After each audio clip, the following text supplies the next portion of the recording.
We should be live, everybody, and welcome to my latest reading and Q&A session. I am HP Holo. I write books, and I also interview other people who write books. And today I am here with Joelle Presby of the DABARE Snake Launcher, which is hands down one of my favorite books that I've read in the past several years.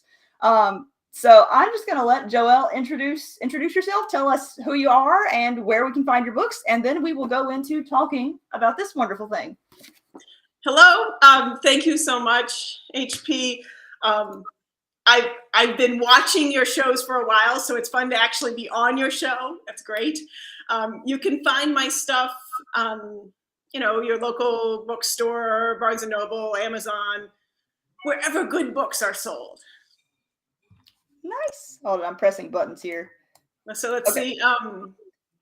So Max Bax in Cleveland has signed copies. Fiction Addiction in Greenville has signed copies. And Book Loft in Columbus, Ohio has signed copies. Nice. I love the signed copies. I think my copy actually might be signed. Let's see. I'm curious now. Yes, I have a signed copy too from when you did, from when you were with Jacob and David down at Fiction Addiction. I love Fiction Addiction. Yes. We had cinnamon rolls there, and I will never forget it. All right. So let's see. We were going to do a reading. Now, Joelle, do you want to go straight into the reading, or do you want to give a little bit of context first? Well, actually, let's, it occurs to me we haven't actually talked about the book at all yet. I'm tired. It's been some weeks. All right. So I'm just actually going to begin with, so the title of this is The DABARE Snake Launcher. And I remember having a She pronounced it right. Yeah, well, I've watched some of your interviews, so full disclosure. But, I mean, technically I was present at some of them, with being with my husband at some of the book signings. So yeah, anyway. Yeah. So DABARE Snake Launcher. I remember the first time I saw this title, I was like, I know what most of these words mean individually, but together I have no idea, and I find that incredibly intriguing. And so that was the thing that initially made me pick up the book. And so tell us, what's it about? All right, so in some ways this is a skunkwork story of let's figure out what it would take to build a space elevator. Not just the technology, the engineering, which is certainly in there, but also the people management of making it all work. Because a lot of people will say things about some of our favorite science fiction, like Star Trek. Like the thing that makes Star Trek science fiction is that the people only look like humans, and humans are not that good and that competent all the time. So I do have a lot of competent characters, but they're not all smoothly doing what you would if this were Trek. They would not be allowed to have this many personal reasons for not following the grand plan of getting that space elevator built right. I love their little conflicts, though. That's one of the things that made it such an interesting book to me, because it's not just like there's a huge project management element to this book, but it's not just a corporation, because with the Sadou family, you've got their business, but you've also got their family politics that they're having to deal with in the course of this project, and that adds a really interesting sort of complexity to it. Mm-hmm. So let's see here. I'm going to go to my first question before we go into the reading. Okay.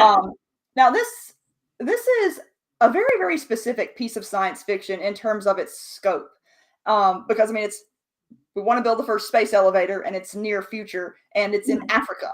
Yes. How did you land on this concept specifically?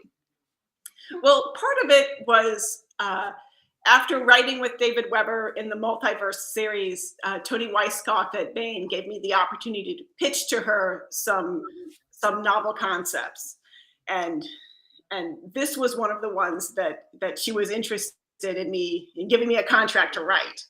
And as I was coming up with, what ideas can I pitch to her that I think I can do, but maybe other people can't. And this will be not something that she has seen pitched to her 15 times, not something that she has a manuscript from someone who is already a New York Times bestselling author waiting to be published, but I just don't know about it because it's not out yet. And then she would say no because it's too much like that. And so one of the things I was doing is looking around at tech books that I had available to me. And I had this one, which is Space Elevators, an assessment of the technological feasibility and way forward by IAA. I remember that one. Did you have that at the Fiction Addiction signing? That looks familiar. Yeah, it is. I get that question, and so I like to explain some of where it came from. I had a day job at the time doing things that I mostly couldn't talk about for the government and agencies, but stuff I could talk about was I had to do research. And so I had to read things like this, which is actual PhDs speculating about what it would take to build a space elevator. And it was fascinating to me that they thought mostly we can do it right now with the technology we have right now, with the one exception of we need a tether material that is stronger and tougher than we have. Kind of. Carbon nanofibers absolutely meet all the requirements, but right now we can't make long enough carbon nanofiber to do a space elevator, which would be from the surface of Earth out to geosynchronous orbit. When I started writing my manuscript after Tony agreed and let me do this, we could do about 9 centimeters long of carbon nanofiber. And when I finished and turned it into Tony, we could do about a ½ meter to a meter, depending on which science group you consider having correctly presented their findings. Nobody else could repeat the 2 findings. So we could do more, but we don't know exactly how much more. But that is not, out to geosynchronous orbit. So the amazing one single science fiction gimme thing in my book is that we've got a company that figures out how to make diamond wire, which is their branded name for carbon nanofiber at whatever length they want. Cool. All right. You're mentioning research actually leads me to my next question. How much of the book is from research and how much is from your personal experience, say, dealing with project management? Because there's a huge amount of project management in, like, when I picked this book up, I was expecting, okay, it's going to be sci-fi, it's going to be interesting examination of this concept, but my husband used to be a project manager. And so we're going through the initial parts with Chummy, and oh my gosh, I've forgotten his name. I just remember he was always angry at everybody. Oh, Ethan. Yes, and I'm going through the initial chapters with those two, and I'm like, this feels familiar. I've heard rants like this. You have met this person before, and it's just there were lots of moments where I was like, this person either is a project manager, or you are either a project manager or someone who has been a project manager. And so I was curious as to how much of that was from your own experience and how much was additional research you had to do. I'd say about 60% experience, 40% research, because part of it is set in Cameroon and West Africa, and I lived in Cameroon for 12 years. I did work for Booz Allen Hamilton as a project manager and got my PMP, Project Management Professional Certificate, and renewed it and worked in those kinds of groups with that sort of organization. I will not admit to having met people who were like Ethan or having at times felt like I was Ethan.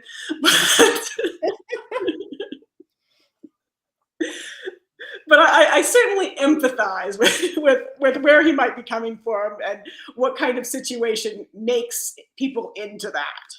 Ethan's one of those characters, though, where he's not necessarily someone I would like to know as a friend, but he gets the job done. And I enjoyed him for that reason. Yeah. I really like books about competent people, and that's another thing that I liked about all your characters too, is that they have their flaws, but they get it done, and especially in the case of the Sadous, because they're not working with all the advantages they would like to have in some cases, right. But I think, let's see. Well, now that people know a little bit about what the book is about, I think now might be a good time to go into the reading. What do you think? All right, that sounds good. All right. Okay, so I've done readings a couple times, and I've learned that it's good to start around page 11. And so that's what I'm going to do. It's halfway into the first chapter. And we're at one of the Pascaline cousins.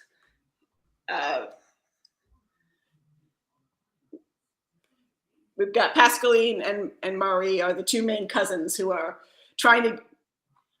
going to be in charge of things in Cameroon. Okay, so this is the two cousins were together, and now we're just with Maurie. But Pascaline wasn't back. The porch's shade coolness lulled Maurie into dreamland with a bare touch of breeze brushing her skin. Someone else waited. In a swath of vapor in a woman's shape, with a serpentine thing trailing after her mounted the, a swath of vapor in a woman's shape with a serpentine thing trailing after her mounted the single step onto the cement porch. The water power, Mami Wata, twitched an algae mossed skirt hem, and the snake spirit untangled itself from around her feet to curl up out of sight. Wet comfort breathed over Maurie, better than any air conditioning. The rank scent of river mire settled in after, and Maurie started to drown.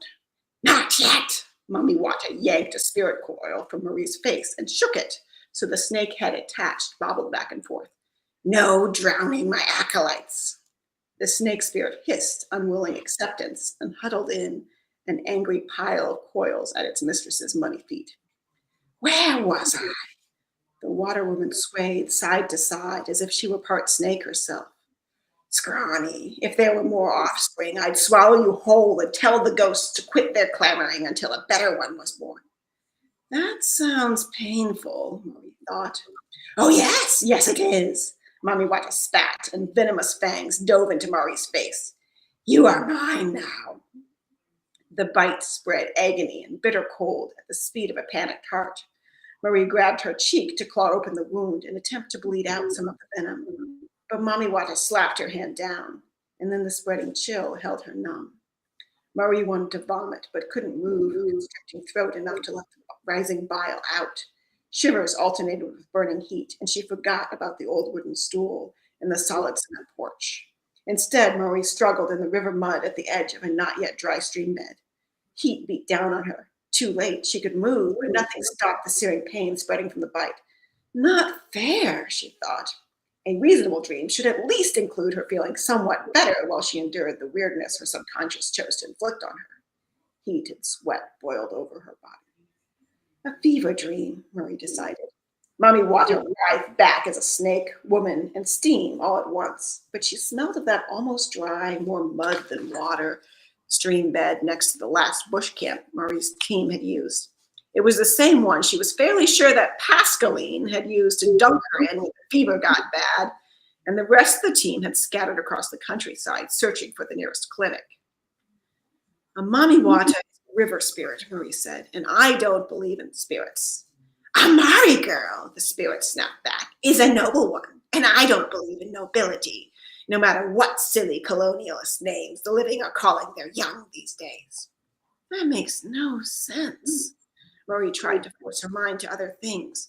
There were other problems to think of. She pursed her subconscious to fixate on anything else in hopes of redirecting fever anxiety in a more rational manner. Her cousin Reuben was still in prison, last she'd heard, or at least jail awaiting trial. The bail set too high. He hadn't asked for help early enough, and I'm not done, Mami Wata interrupted. But I can curse him too if you don't pay attention properly. The spot on her left cheek where the fangs had hit throbbed in a fiery pulse, and Maurie screamed. That's more like it. Mami Wata slid an arm or a coil onto a bit of dream space turned riverbank. And since you weren't my preferred sycophant, I'll have to be more blunt than usual. I really don't believe in nobility. That wasn't just me mocking you, much though you richly deserve it.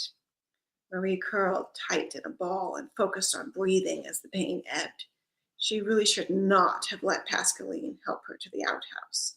There must have been chamber pots to use. Mrs. Umaru would notice soon that Marie was unconscious on the clinic porch, wouldn't she? But she didn't wake up. Okay, I accept responsibility. Tell me what I've done, Marie said, hoping to rattle her subconscious into giving her some hints that might at least partially explain this bizarre self-torture. The Reuben thing was very wrong, but it was a lot more Uncle Benoit's fault than hers. Perhaps if she'd stayed in closer contact with her cousins, she could have known about Reuben's situation sooner and helped him get a lawyer immediately when her own funds could have been enough. Enough! Mommy Wata slapped her. The sky spat hard drops of rain that sizzled when they hit the parched ground. Another spirit, snake-shaped, lifted from the water and slid a calming caress around the spirit woman's arm. This is why I wanted the other one, she said to the snake. It tasted the air and lunged upward to wrap a coil around its mistress's neck. Mommy Wata caught the snake just behind the eyes. She lifted it to her face and hissed at it, then gently unwound the coils and released it into the water. An imprint of tire tracks modeled a tattoo pattern on the snake's skin a few feet beyond the head, and again, about a car's width later, on the long snake's body. Maurie's pain eased as if Mommy Wata's momentary distraction thinned the intensity of the spirit fever dream. Maurie uncurled from her fetal position and slapped her arms and legs to return feeling to them in case the spirit snake decided to slither in her direction and she needed to run for her dream life. The size of the monster snake gave Maurie a disturbing pang of empathy for a field mouse at dusk who could hear the sounds of soft scales rustling against the grass between her and her burrow. Mommy Wata petted the passing length of the snake with affection as it disappeared into the dream fog. That one was a boa before, Mommy Wata said offhand. Hasn't got a handle on spirit life yet. Aren't you supposed to have a water snake familiar or be a water snake yourself or some nebulous spirit of the water thing? Maurie's aching face wasn't helping her think. Are you trying to talk me into murdering you? Mommy Wata flicked out a forked tongue and then made a very human expression of disgust. I could still swallow you. You might wake up after, but you wouldn't enjoy it. The impression of fire flared around Mommy Wata's form. The pain held back. Maurie curled into a tighter ball. She forced out an objection through teeth chattering with renewed fever chills. Do whatever you have to, delusion. I hate unbelievers, Mommy Wata replied. Wet splattered Maurie's head and arms. Drips ran down her spine. The venom tingled but didn't burn like the bite had. And my subconscious hates me, she translated to herself. That, and it does not understand snakes at all. Since when do water snakes spit cobra venom? Mommy Wata grabbed Maurie by the back of the neck and shook her. What kind of idiot meets a spirit creature in a fever dream and thinks physical laws have any power here? Her snake tongue flicked out. Point, Maurie acknowledged. Mommy Wata shook her again in exasperation. She dragged Maurie down the embankment. This doesn't seem much like a spirit world. Her trailing foot caught on a root in the mud, and Mommy Wata had to yank her up higher to free her from it. Well, it's your subconscious, Mommy Wata said. And besides, this isn't the spirit world. You're dreaming, remember? The spirit woman dunked her. Water, murky and deep, surrounded her. Mommy Wata's strong arm dragged Maurie up to the surface. The spirit woman laughed. Finally, she's speechless. Mommy Wata brushed the water out of Maurie's eyes. Bitten, blinded, drowned, 3 times cursed. Or blessed, perhaps. You are one of mine now. She pushed Maurie backwards. Maurie's feet slid on a smooth cement porch, and a solid concrete clinic wall broke her backwards tumble. She slid down to a seat on an old wood-carved stool. No other spirits can claim you, much as they'll want to. You're mine. Maurie ran a hand over her feet. They weren't muddy at all, though she was dripping. I'm already baptized. Yeah, well, maybe the regular angels were busy. Mommy Wata tapped her on the nose. God works through all things, blah, blah, blah. She stepped off the clinic's porch, but paused to turn back and add, there even devils can quote scripture. Which are you? Maurie said. Haven't decided yet, Mommy Wata replied. You figure it out.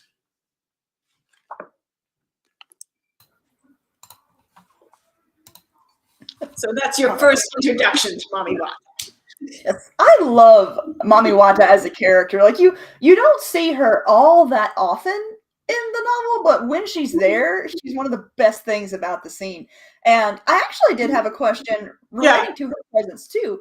You make a really interesting use of folklore and spirituality in this novel, which is not necessarily something I would have expected from a novel of its type.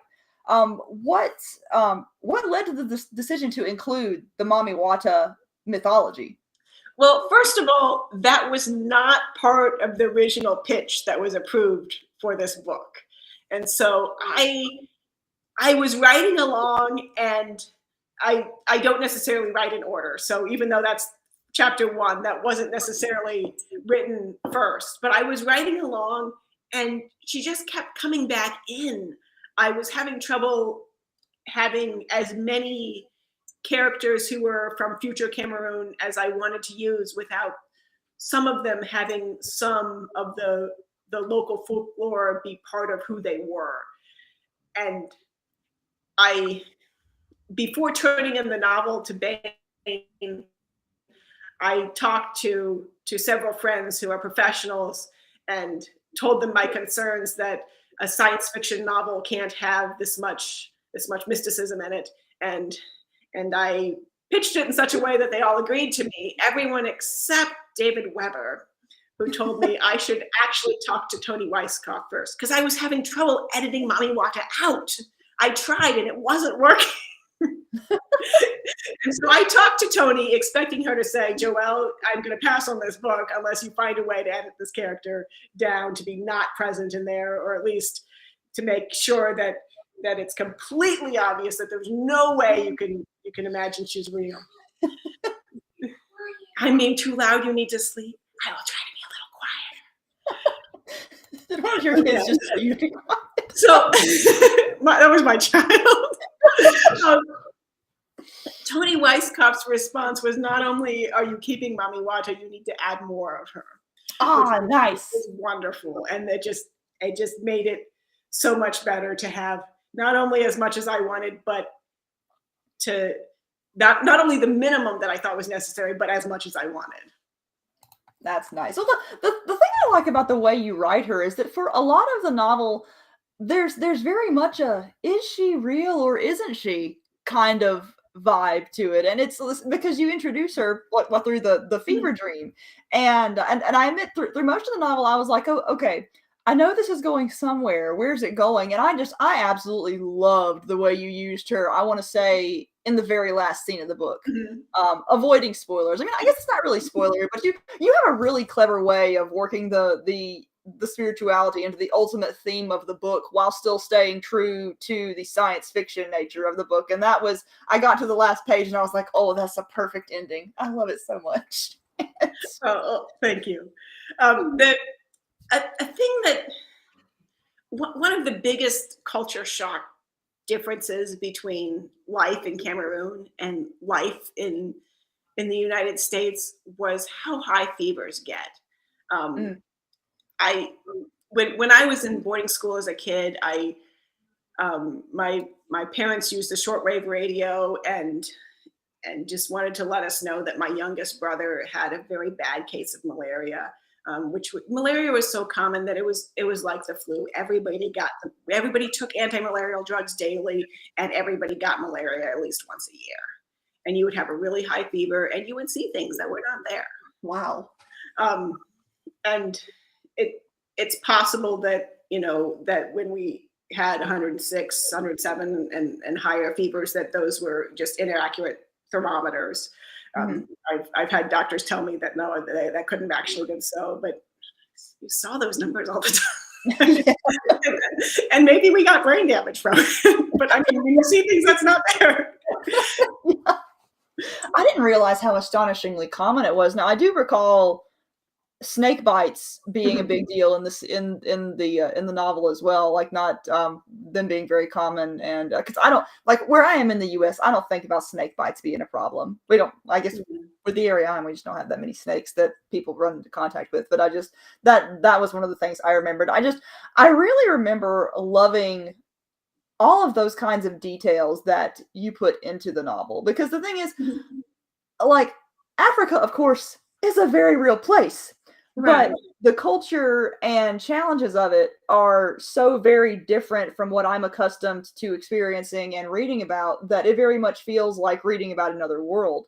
And It can be. it's just because it's just you experience, you know, more deadly snakes, Yeah. more common power blackouts, things like that. And it's just I loved one of the things that I loved most about how you wrote this setting is a lot of times when people write about Africa in particular, there's either condescension or pity sometimes involved. And I love the dignity with which you portrayed it. Like yes, there are obviously places where things are tough, like the medical system is Yeah. not what anyone would like it to be. The electrical capacity is not what anyone would like it to be, but it's just it's presented as just a challenge the characters have to deal with, and they do. And I really enjoyed the respect with which the setting was presented, and that was easily one of my favorite parts of the novel. Yeah. And I mean, it's a huge continent with a wide range of things I should probably say Cameroon specifically now, and I took it a few hundred years in the future. So I like that the folks at Kilimanjaro had all the tech that anybody could ever want over on the east side where they're building the space elevator, but that I kept the parts of Cameroon that I show in the novel closer to how I experienced them, which was I really felt that Appalachian culture in Ohio and the tribal groups that I lived among in Cameroon had a lot of cultural overlap in how people felt and how people dealt with things. That makes sense to me. Yeah, I can totally see that. Yeah. And so I thought if I can just present it that way, there'll be a lot of readers in the United States who will be able to see this and see themselves in people who are actually from a different continent a couple hundred years in the future. And I absolutely love the family group dynamic and the there's another word I'm looking for, but it is completely fallen out of my brain. But that actually somewhat leads me into my next question, which is that this book has an enormous cast for a book of its size. Like it's not a huge book. And one thing that I absolutely loved about it was that despite how comparatively short the book is, I feel like I know so much about all of these characters because of how efficiently you characterize them. And I'm curious if you had any specific writing techniques that you used to be able to wrangle that many characters in such a small amount of space. Like, how do you decide this is the detail I'm going to give about this character that makes the reader like know, oh, this is this character's personality? I felt like I had an intensive masterclass in writing on defining characters quickly from writing in the multiverse with David, where I started on book 3 of the series because he had previously written the first 2 with Linda Evans. And for that novel, there were more than 1,000 characters before I even touched it. And I had to go through the last 2 books and identify who was still alive. And so for my own novel, it was so much easier because there was not already a cast. And it seemed to me like I was dealing with a much smaller group than a normal. Yeah, that's much tinier. Normal was a multiverse novel at that point. Oh, by the way, we have some people in the chat. So hi, Robert and James. And I just want to say to those who are watching, if you have any questions for Joelle, just put them in the chat and we will get to them whenever we have a spare moment. So yes. All right. So I want to know, who was your favorite character to write? Dee Dee. I love Uncle Chummy's assistant Dee Dee is my favorite. She's a minor character, but she's one of those who is so well realized. Like I want a Dee Dee in my life because she's so organized, and I am not. And her system of organization is just amazing. But I never specifically said it, but I imagine that she has some kind of Asperger's or autism diagnosis of some kind. Though I didn't. The reason I didn't say it was because I feel like those diagnoses change too quickly. that it would likely have a different label at that point, and it might not even have a label. Ah, yeah, that makes sense, especially that far in the future.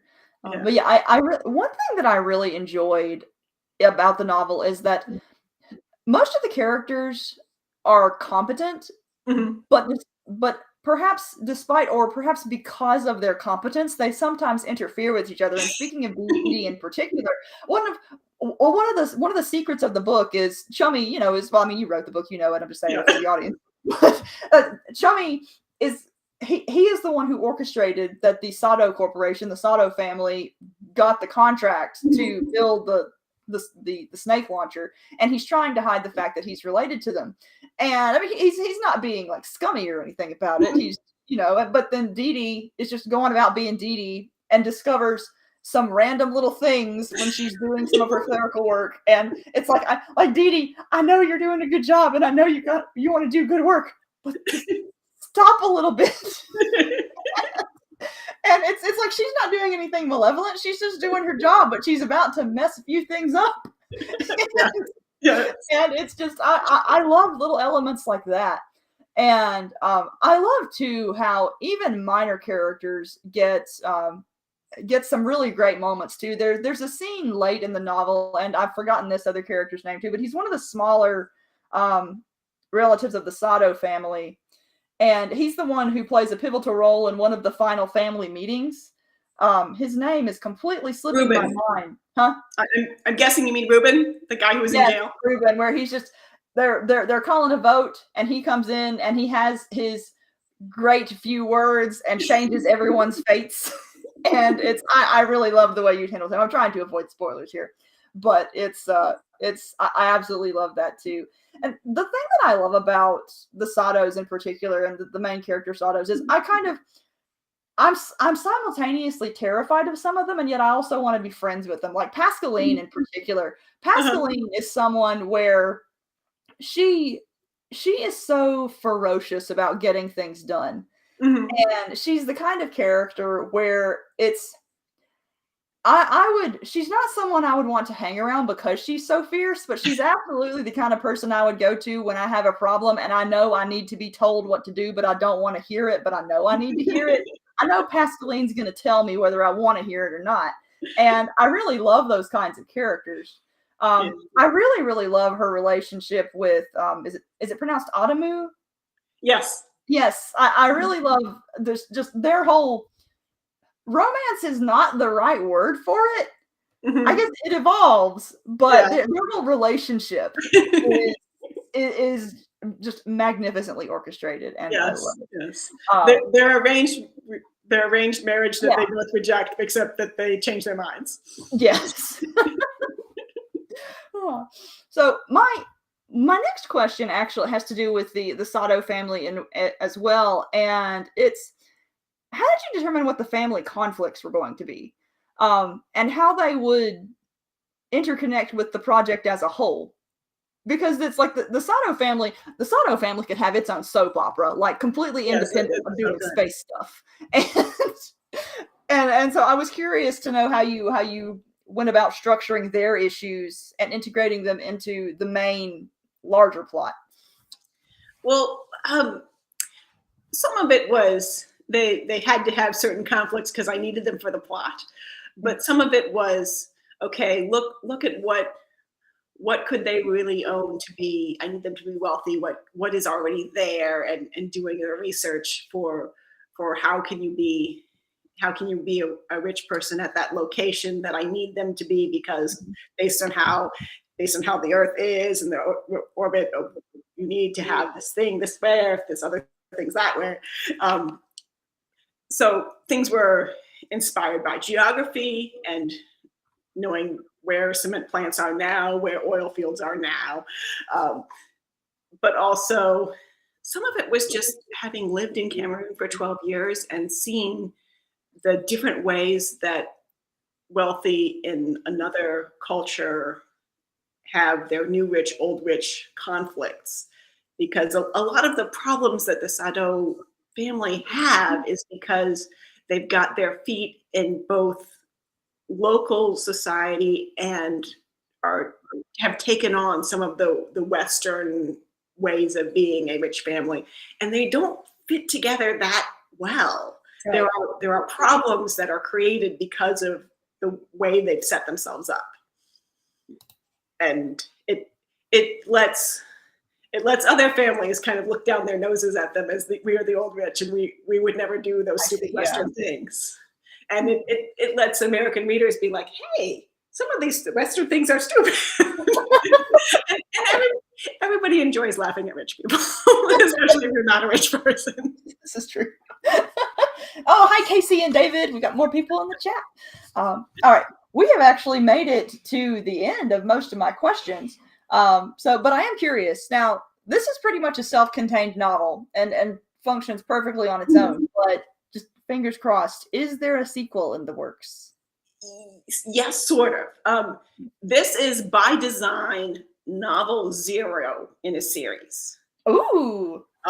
This is book 1 of a 2-book contract so far, with the expectation that book 2 will be the beginning. This is the beginning of a series novel. Nice.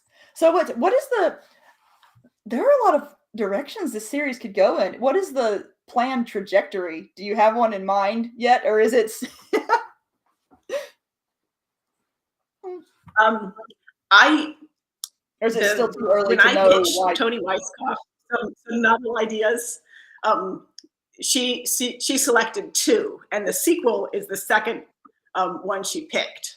And her statement was that second one would actually sell better. But I really wanted to write this one also, and I was afraid that if I wrote the second one first, then Baen would want me to write the rest of that series without letting me have the opportunity to also write the prequel. Ah, makes sense. And so my grand scheme was I really wanted to write the DABARE Snake Launcher at some point, and I thought I'd get my best chance if I do them in chronological order. Yeah, I cannot remember. Have we actually explained for the audience the concept of DABARE? No, we have not. That would probably be a good thing to touch on for the end of this podcast, because it's such a. We have a question from Oliver. Expected release date for the sequel. Do we have one yet? The next Joelle Presby novel that comes out from Baen is going to be a multiverse novel. So that first, and then later, depending on schedules, maybe 2024 at the very end, maybe 2025 at the beginning, or depending on when they want to slot things in. Yeah, so we still got to wait for that one. Well, I eagerly await it. All right, so back to DABARE. DABARE is, I absolutely love that this concept exists, and so I'm going to let you explain it. Okay, so when you live in Cameroon and you move around from town to town, and you are a kid, it doesn't matter that the national languages for the country are English and French, because little kids have not yet learned the national languages that you learn in high school and college. So they speak local tribal languages, and they probably already know, even as a 4-year-old, 2 or 3 languages, but none of them are English and none of them are French. And so as my parents moved around for their work, I had trouble. I had to learn a new language in every new town. And thankfully in Cameroon, there are a lot of games that are numbers and math based, so you can still play games and if you can't communicate. But I really loved words that were useful enough that they got adopted in multiple languages. And one of those words is DABARE. And in general, it means making a mishmash of engineering things when you don't have all the parts that you're supposed to have to make it. If somebody told you how to make a washing machine, these would not be the parts you'd use, but these are the parts you have, and so you make it work. And it's not a value neutral name for you have created a thing. It is a thing you have created that is either beautiful and wonderful, and it is just amazing that you made this thing, or it's, oh my goodness, you took all those actual good parts and you put them together, and not only does not at work, it is destroying the parts, and that is just a mess. That is a DABARE mal. Or so you've got it's one or the other, and it's extreme. So that's how the word meant when I was using it growing up as a kid. But to put it in the title, I really wanted to find a definition in a printed something, and it's not English, so English language, but I found it mentioned 3 or 4 times as I am searching through libraries, and it was amusing to me how different the definitions were. They all have it's a thing that's a mishmash, and it's either great or awful. All the definitions have that. But in East Africa, it is black magic that is either awful or wonderful in its effect. And I found a British cavalry officer mention of it from the Great War, at which point the Fulani, who are the creators of this word, were doing a very good job killing the British Army. And they basically defined DABARE as an IED that is either, horribly killing their people, or it doesn't even work. And so it was interesting to see that this word has been in use for a while, and it has changed. And so I got inspired by that, and I defined DABARE in the novel 3 times from 3 different perspectives. It's such a great word too. And now that I think of it, it actually it's not an exact match, but that duality kind of fits into the part of the Mamiwata mythology too, which if I recall correctly, yeah. and I may be getting this completely wrong, but is she not the sort of character that she can either sort of bless your project or completely curse it, and it's kind of it's up in the air as to which it might be, kind of. Am I remembering that correctly? Yes. Okay. And in her mythos, she's a water spirit. In her mythos, the northern Cameroonians who live near the Sahara, she's a much kinder bringer of water, but with watch out for fairy gifts kind of issues. And coastal, she looks like a mermaid, but she's going to drag your kids out in the undercurrent, and she's going to kill you all. Kind of water less valuable in and of itself when you have an entire ocean. Yeah. And that's an interesting duality in and of itself. Water being both dangerous and a thing we need to live.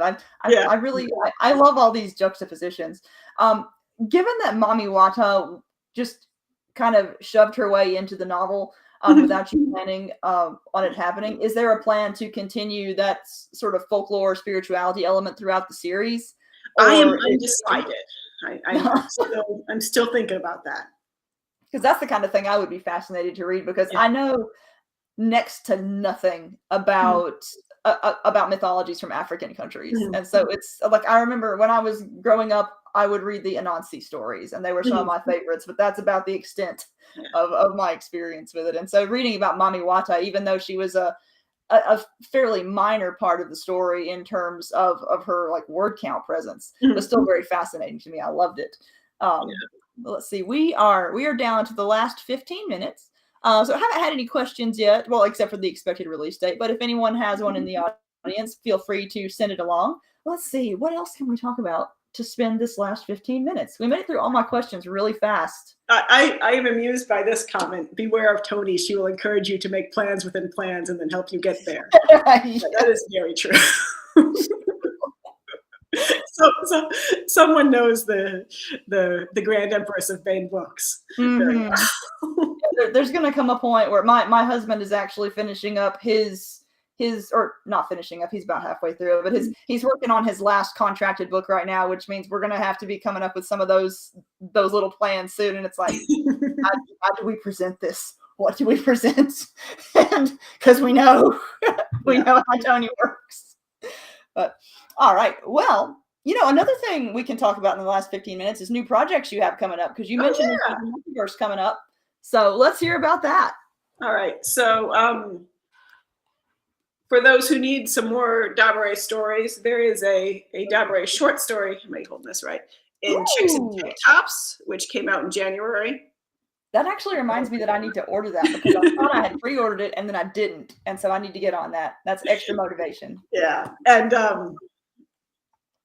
not related to DABARE at all. There's a story of mine in David Weber's What Price Victory, which is Worlds of Honor 7 at this point. Yes, 7. Yeah, nice. And I have turned in the most recent multiverse novel to David, and we will see when he's got time for that in his schedule, and we get it into Bain, and we'll see what they think and how much, if we are ready to publish it or if we need to do some more edits. Mm-hmm. And that one is, we had almost had it done last year, and then David Weber had a new idea. Another ooh shiny moment. And so what was going to be those ooh shinies? Yes. It was going to be at that point the second to last novel in this arc of the story, and it became the last novel in the arc. And so it significantly fatter. Mm-hmm. But I think the change is for the best, and we will. Nice. I actually need to catch up on this series. I'm so behind. We're ready to launch a new part of the multiverse war. Whoo! Awesome. After it. All right. Well, if there are no... David has told people at conventions a few times about what the beginning of the next part after this in the multiverse war is. And so that is part of why I need to attend Dragon Con this year to study and get the exact right feel of this ambiance that many of the readers already know well. Ooh, okay. I'm intrigued now. I had another question and it just fell right out of my head. What can, and I asked you this before the convention, before the podcast too, and I've completely forgotten most of your answers, but what conventions are you doing this year in case readers want to meet you in person or get stuff signed? All right. So coming up next week, March 17th, 18th, 19th, Cleveland Concoction, right up here in my hometown. This will be my very first time attending Cleveland Concoction because although I've been in town for a couple years, we had this pandemic thing. And so we haven't had the Cleveland Concoction, but I'm looking forward to it and should be fun. And then in May, down in Columbus, Ohio, we've got MarCon, which is Multiple Alternate Realities Convention. And David Weber is guest of honor there. So there'll be not just me and David, but lots of writer friends all coming together for that one. My friend Patrick Childs, who has a new book out. He had one come out this month too, didn't he? Yeah. Will be there. And so I'm going to tag along with Patrick Childs to do some book signings in Cincinnati and in Columbus in April. And so you'll see that on our social media, but I think we've got Book Loft mid-April, and April 8th will be at Joseph Beth in Cincinnati. And Lydia Scherer is going to join us for Joseph Beth, which will be fun. Nice. And then there's LibertyCon, which is, of course, wonderful, and DragonCon. Did I forget anything? I think that's what I've got.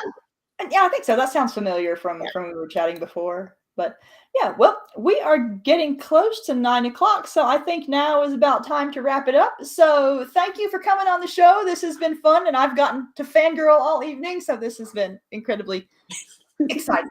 But thank you for having me on. But once again, tell everyone who you are, where you can find your books, and any other fun stuff you'd like to say, and then we'll close it out. I'm Joelle Presby, and you can find signed books at Max Backs in Cleveland, Book Loft in Columbus, Ohio, Fiction Diction in Greenville, Amazon, BNN, wherever books are sold, joellepresby.com to sign up for my newsletter, and I'm on most social media sites, and I accept friend requests from anybody who seems like they're not a bot or seems like they're a really interesting bot. All right. Well, thank you again for joining me, and thanks everyone for watching. Goodbye. Bye.